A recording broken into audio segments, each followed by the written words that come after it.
Heartbreaking mystery tonight. Who took down a light display that gave so many neighbors hope during the pandemic? New tonight, John Trainer has that story and the mystery. They appeared suddenly, just when they were needed most. Lights, 53 of them, in the shape of Nevada, white and red dots on Black Mountain. They appeared in April, just as hundreds of neighbors around them closed their houses to the world as the pandemic attacked. For those neighbors, as long as those lights were on, the world was still there. It's just like a sign of hope.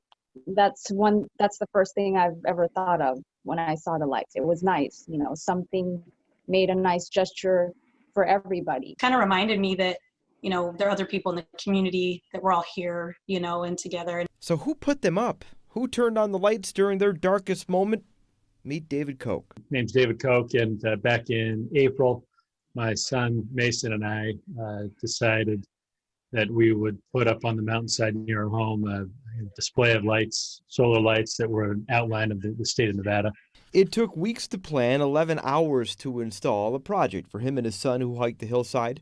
They had talked to the Bureau of Land Management. After all, it is federal land. According to David, BLM agreed to keep the lights for a time, but just days before the agreed shutoff, David went hiking in the dark. Went up on Tuesday night, and all the lights had been taken by somebody, and they're all off of the mountain. They weren't turned off. They were all completely gone.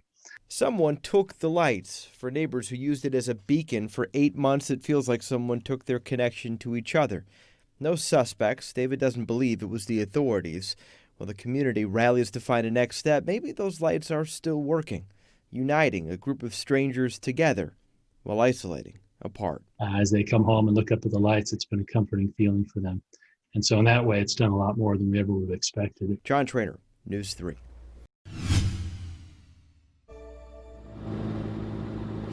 Well, Gerard, we spoke to family, friends, and coworkers who all told us Eric was such a generous and hard-working man, and they are heartbroken by his death. Now, you can take a look at some of this video here. Mourners brought candles and flowers, all in honor of a man who they say lit up so many lives. You can see so many people, from coworkers to friends, coming in to share in his memory today. They say that he was a man who everyone thought was truly their very best friend. It was so apparent to us that Eric touched so many lives. Now, this is where we're trying to pull up a little bit more video for you guys here. But according to police officers, they say Eric was killed when a teen driver struck him near Fort Apache and Blue Diamond. Officers arrested Zayon Collins, a UNLV basketball recruit, on suspicion of driving under the influence. His arrest report also states he was driving nearly 90 in a 35-mile-per-hour speed zone, and when police found what appeared to be marijuana in his car. Now, he's now accused of DUI and reckless driving, resulting in a death. Meanwhile, Eric's family and friends want everyone who was lucky enough to know him to have his light live on in their lives. Everybody he meets, they just love Eric. He's such a good guy. He's a good dad. He's a good stepdad. He was a great friend. He's always wanted to help everybody. Eric was so good to all of us.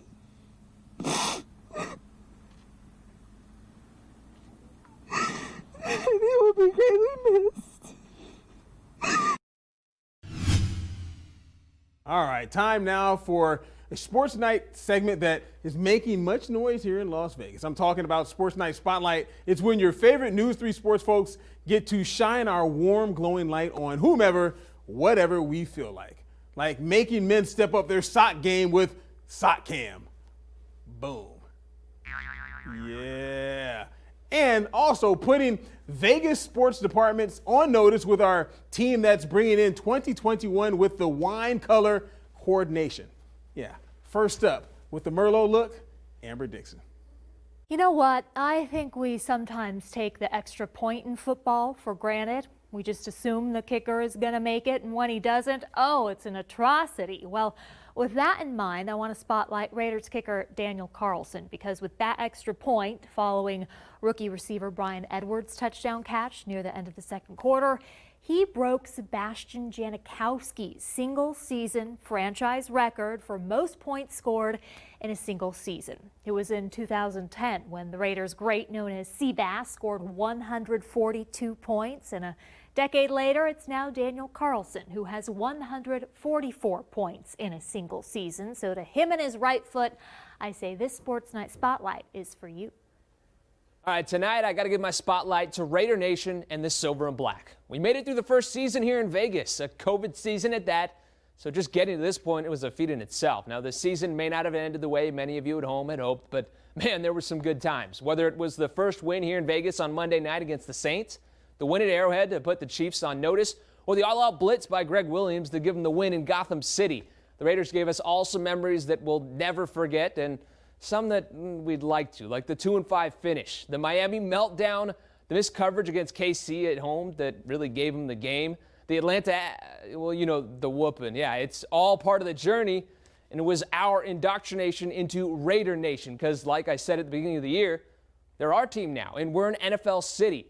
I, for one, feel so fortunate to have been at Allegiant Stadium to witness it all, and I can't wait till all of you can join us as well because it's going to be a wild ride as the Raiders continue to evolve and take on the persona of our city.